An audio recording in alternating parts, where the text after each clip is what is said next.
Napakakawawa mo naman. Wala ka na nga nanay, tapos matador lang yung tatay mo. Ang sama naman ang buhay mo. Tinakpan ni Diego ang tenga niya nang mapadaan siya sa gate ng school. Si Diego Salvador ay 16 na taong gulang na binata, anak ni Fernando Salvador. At ito ang kanyang buhay. Nakalimutan na niya kung kailan nagsimula, pero lagi siyang binubuli ng kanyang mga kaklase sa isang dahilan lamang. At ito ay dahil matador lang ang kanyang ama. Hindi maintindihan ni Diego kung bakit siya binubuli dahil sa kadahilanang iyon. Dahil sa kanyang opinyon, matatapang ang mga taong matador ang propesyon. Diego, walang nanay, kawawa sa tatay.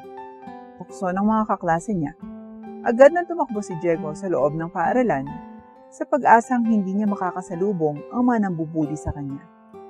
Sa oras ng tanghalian, agad na sumugod si Diego sa loob ng banyo at isinara ang pinto.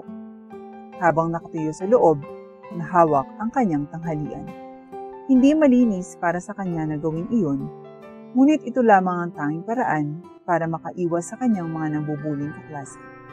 Lagi nilang nilalapitan si Diego tuwing tanghalian at kinukulit siya tungkol sa trabaho ng kanyang ama at pagiging walang ina.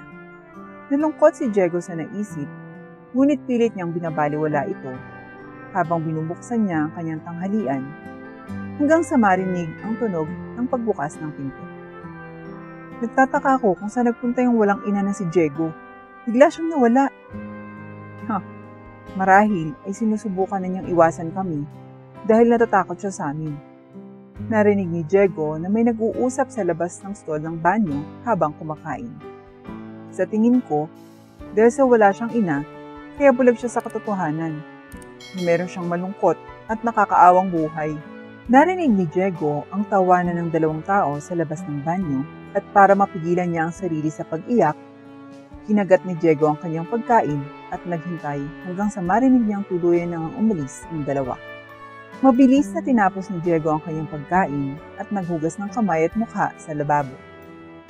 Habang naghuhugas ng mukha si Diego, naalala niya ang sinabi ng kanyang ama sa kanilang hapunan noong isang linggo. Anak, nahihiya ka ba sa trabaho ko? Tanong ni Fernando sa kanyang anak at agad na nagsabi ng hindi si Diego. Nagagalak ako na marinig yan, anak. Maniwala ka sa akin. Ang pagiging matador ay hindi isang biro na trabaho. Ngumiti si Diego sa kanyang naisip. Kahit kailanman ay hindi niya ikahihiya ang kanyang ama. At agad nang nagsimulang maglakad pabalik sa kanyang silid-aralan para sa kanilang panghapon na klase. Okay mga estudyante, handa na ba ang lahat para sa ating presentasyon ngayon? Sabi ng guro at naghiyawan ang lahat pagkatapos noon. Mukhang handa na ang lahat. Kaya't simulan na natin. Isulat niyo ang inyong pangalan sa papel at ibigay niyo sa akin. At para matukoy kung sino ang mauuna, bubunot ako. Tinapik-tapik ni Diego ang kanyang mesa gamit ang kanyang ballpen habang kinakabahang pinagmamasdan ang guro. Tuluyan ang nakalimutan ni Diego na ngayon ang araw ng kanilang pagtatanghal tungkol sa ikinabubuhay ng kanilang mga magulang. Matapos siyang tawagin, ay kinakabahang naglakad si Diego sa harap ng buong klase, habang pilit na binabaliwala ang mga tawanan ng kanyang mga kaklase. Alam ni Diego na walang humpay siyang aasarin dahil dito, pero kailangan niyang ituloy dahil ayaw niyang mabigo ang kanyang ama na ginawa ang lahat para sa kanya. Para lang mapag-aral siya at ipagpatuloy ang kanyang pangarap na maging isang may-ari ng negosyo. Kumusta sa lahat? Ang pangalan ko ay Diego F. Salvador at ako ay 16 na taong gulang. At ngayon, nandito ako para sabihin sa lahat ang ginagawa ng mga magulang ko. Mga, wala naman siyang nanay. May narinig si Diego na bumulong pero hindi niya ito pinansin habang nagpapatuloy. Sa ngayon, ang tatay ko lang ang sumusuporta sa akin kasi pumanaw na ang nanay ko. Ngunit nung buhay pa ang aking ina, siya ay isang mananahi. Siya ay isang napakabait at magandang ina. At ang aking ama, siya ay isang napatigil si Diego at kinakabahan siyang nauutal. Ayaw niyang inaasar dahil ipinagmamalaki niya ang trabaho ng kanyang ama. Ngunit hindi niya kaya ang panunukso ng kanyang mga kaklase. Diego, ipagpatuloy mo ang sasabihin mo, sabi ng guro, habang hinihimok si Diego na ipagpatuloy ang pagsasalita.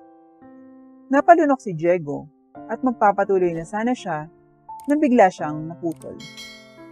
Matador lang ang tatay niyan, sabi ng isa niyang kaklase bago tumawa.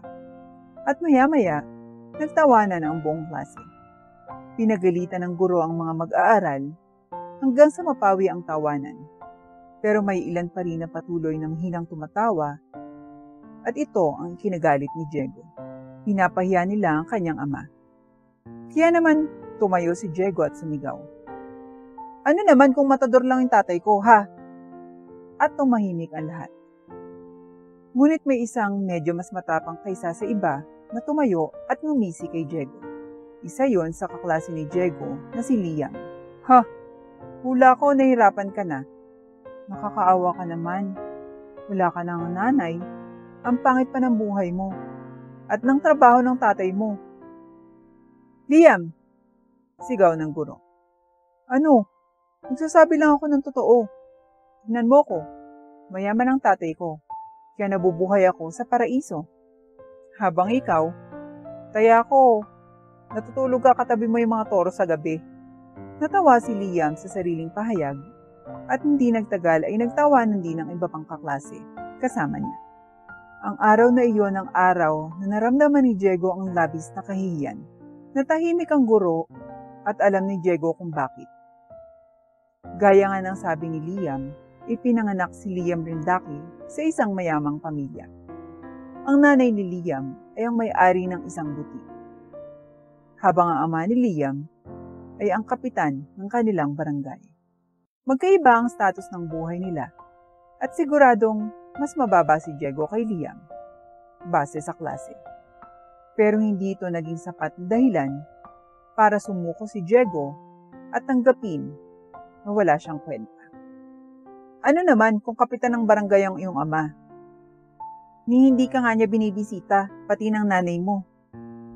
At ako, kasama ko ang aking ama, at siyang nagluluto ng paborito kong pagkain para sa akin. Nagulat ang lahat sa loob ng klase sa pagganti ni Diego. Pero si Liam ang mas nabigla kaysa sa lahat. Ito ay dahil ito ay totoo. Madalas ay mag-isa lang si Liam at madalas siyang kumakain kasama ng mga katulong sa bahay nila. Halos hindi niya nakikita ang kanyang mga magulang sa loob ng isang taon, kaya't nagulat siya. Ngunit bago siya umupo, tinitigan niya ng masama si Diego at sinabing, wala kang mararating sa buhay. Nagkatinginan ng dalawa bago sumagot si Diego. Tingnan lang natin, Liam. Tingnan lang natin. Iyon ang araw na nagsikap si Diego ng mas maigi. Dati, nagkakaroon ng pagkakamali o dalawa si Diego sa kanyang mga pagsusulit, pero simula sa araw na iyon, tiniyak ni Diego na perpekto ang kanyang mga marka. Nagdulot ito ng pagdududa sa kanyang mga guro, ngunit pagkatapos ng pagsubok sa kanya sa pangalawang pagkakataon, habang binabantayan siya, nakakuha pa rin siya ng perfect score. At humanga kay Diego ang mga guro, maging ang mga board of directors ng paaralan. Kaya naman nalipat si Diego sa mataas na seksyon. At mula sa sandaling iyon, naging mas maayos ang buhay ni Diego. Nagtiyaga si Diego at nagpursigi dahil alam niya balang araw, makikilala ang kanyang mga pagsisikap at siya ay gagantimpalaan. Nilagpasan ni Diego ang bawat palakid hanggang sa makapagtapos siya. At mula noon, ang kanyang pangarap na maging isang may-ari ng negosyo ay nagsimulang maging posible sa bawat araw na lumilipas. Lumipas ang mga taon at isang araw, nagkita muli ang magkaaway na si Diego Salvador at Liam Rendaje. Christine, mangyaring ihatid yung kahon na to sa counter at sabihin mo kay Savi na ayusin ang mga bagay. Salamat. Sabi ni Diego, sabay abot ng isang box na may laman sa kanyang empleyado. Tama. Makalipas ang 8 taon, si Diego ay nagtagumpay na maging may-ari ng negosyo at ngayon ay nagmamay-ari na siya ng isang palengke. Kontentong bumuntong hininga si Diego bago lumingon sa paligid at pinagmamasdan ang matagumpay niyang nagawa. Isa itong imperyo. Isang imperyo para sa kanya at sa kanyang ama. Matapos makapagtapos si Diego at makakuha ng trabaho, sa wakas ay nakumbinsi ni Diego ang kanyang ama na tumigil na sa pagtatrabaho bilang isang matador at ipaubaya na ang lahat sa kanya. Hindi dahil sa ikinihihiya ni Diego ang trabaho ng kanyang ama, ngunit ito ay dahil gusto niyang magpahinga ang kanyang ama. "Boss, nandito na yung bagong lalaki para sa panayam," sigaw ni Christine. Nag-thumbs up si Diego, hudyat para sabihing narinig niya ito. Dumiretso si Diego sa kanyang maliit na opisina na matatagpuan sa ikalawang palapag sa taas ng isang panaderya. Naisip ni Diego na hindi kailangan ng malaking opisina, kaya nakipagkasundo siya sa maliit na opisina. Nang makarating si Diego sa ikalawang palapag, sinubukan niyang sumilip sa bintana ng kanyang opisina. Ito ay upang tingnan kung sino ang nasa loob. At nagulat siya nang makita kung sino ang nakaupo sa harap ng kanyang mesa. "Mr. Rendaje, to what do I owe the pleasure of your visit?" Nakangiting sabi ni Diego habang nakasandal sa pinto niya pagkabukas nito. "Ha? Oo, di ba ikaw si Diego?" Nagulat si Liam nang bigla siyang tumayo. Umubo siya at humingi ng paumanhin bago siya muling umupo. "Ako nga," sagot ni Diego bago siya pumunta sa upuan niya at umupo doon. "So, nag-a-apply ka ba ng trabaho?" "Oo, tama yun." Saglit na umikot si Diego sa kanyang upuan habang nag-iisip. "Meron ka bang specific na posisyon na gustong applyan?" "Kung ano man yung nandyan na trabaho, wala akong pakialam." Namula ang pisngi ni Liam sa kahihiyan at agad itong napansin ni Diego. "Hindi ba maayos at maganda ang buhay mo?" Pang-aasar ni Diego habang nakasandal sa upuan at lalong nag-iinit ang pisngi ni Liam. Oo, illegal pala yung ginagawa ng tatay ko at ginagamit niya yung naipong pera ng barangay para sa sariling pangangailangan niya. Nalaman to ng aking ina at iniwan niya ako sa aking ama. Pero iniwan rin ako sa huli na tatay ko. Nakitira ako nung nakaraang taon sa tiyahin ko. Nawala agad ang ngiti sa mukha ni Diego. Totoong hindi maganda ang sinabi ni Liam sa kanya noon. Ngunit mga binatang mag-aaral pa lamang sila noon. At hindi si Diego ang taong nagkikimkim ng sama ng loob sa isang tao. At saka, si Liam talaga ang dahilan kung bakit si Diego ay nagtiyaga at nagsumikap at nakuha ang gusto niya ngayon. Mula noon, hindi ako naging maayos sa mga klase at hindi ako nagkaroon ng pagkakataong makapagtapos ng pag-aaral. Kaya, eto ako. Naghahanap ng pwedeng sideline muna, Diego. Sorry sa mga nangyari dati ha. May pagkakataon pa ba para makapagtrabaho ko dito? Makikiusap ako. Handa akong gawin kahit anumang trabaho. Sabi ni Liam habang nakayuko siya kay Diego. Papaalis na sana si Liam, ngunit pinigilan siya ni Diego. Pep, di ko sinabing hindi kita bibigyan ng trabaho. Ano ka ba? Matagal na yun. Sabi ni Diego bago siya ngumiti kay Liam. Handa akong tulungan ka. Nagliwanag ang mukha ni Liam habang nakatingin kay Diego. Totoo? Ngumiti si Diego at umupo sa table niya at inilahad ang kamay. Teka, hindi mo naman ginagawa to para pahirapan ako, di ba? Natawa si Diego sa sinabi ni Liam. Baka hindi. Siguro gagawin ko. Depende. Nagtaas ng kilay si Liam at naghihinalang tumingin kay Diego. Nagbibiro lang ako, ano ka ba? Huwag kang mag-alala. Hahanapan kita ng trabaho mo dito. Pangako. Napamuntong hininga si Liam habang nakatingin sa kamay ni Diego. Ano na? Sabi ni Diego, sabay lahad ulit ng kamay. Napapuntong hininga si Liam bago niya inilahad din ang kamay niya. Sige, wala namang mawawala sa akin, so bakit hindi? At nag-shake hands ang dalawa. I'll find an open job for you. Pero sa ngayon, kain muna tayo sa baba. Sabi ni Diego habang papunta sa pinto. Nakakahiya, wala akong pera.